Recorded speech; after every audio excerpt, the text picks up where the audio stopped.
നോമ്പൊക്കെ അല്ലേ, സിമ്പിളായിട്ട് നമുക്കൊരു ഇറച്ചിപ്പത്തിരി ഉണ്ടാക്കിയാലോ. ആദ്യം ഒരു കപ്പ് മൈദയിലേക്ക് ആവശ്യത്തിന് ഉപ്പും ഒരു മുട്ടയും ആവശ്യത്തിന് വെള്ളം ഒഴിച്ച് ഒന്ന് മിക്സ് ചെയ്തെടുക്കാം. ഈ ഒരു പരിവായതിന് ശേഷം അതൊന്ന് മാറ്റി വെക്കാം.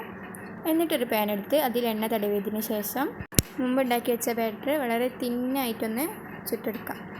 ഇതുപോലെ ഒരു 3-4 ഉണ്ടാക്കിയെടുക്കാം. എന്നിട്ട് ആ പാനിലേക്ക് തന്നെ കുറച്ച് എണ്ണ ഒഴിച്ച് ആവശ്യത്തിന് ഉള്ളി അരിഞ്ഞതും ചേർത്തൊന്ന് വാട്ടിയെടുക്കാം.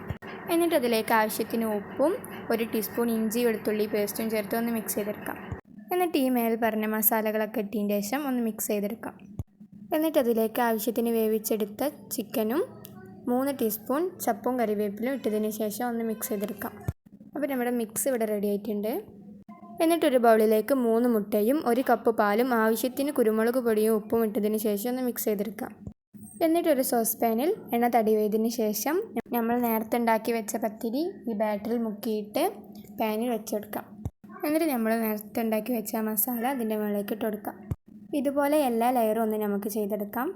എന്നിട്ട് ബാക്കി വന്ന മുട്ടൻ്റെ ബാറ്റർ നമുക്കിതിൻ്റെ മുകളിലൂടെ വെച്ചെടുക്കാം. എന്നിട്ടൊരു 4 മിനിറ്റ് മീഡിയം ഫ്ലെയിമിലും 8-10 മിനിറ്റ് ലോ ഫ്ലെയിമിലും ഒന്ന് കുക്ക് ചെയ്തെടുക്കാം. അപ്പോൾ തന്നെ നമ്മൾ നല്ല അടിപൊളി ഇറച്ചിപ്പത്തിരി ഇവിടെ റെഡിയായി വന്നിട്ടുണ്ട്. ഇഷ്ടപ്പെട്ടാൽ ലൈക്കും ഷെയറും സബ്സ്ക്രൈബും ചെയ്യണേ. അപ്പോൾ ഓക്കെ, ബൈ.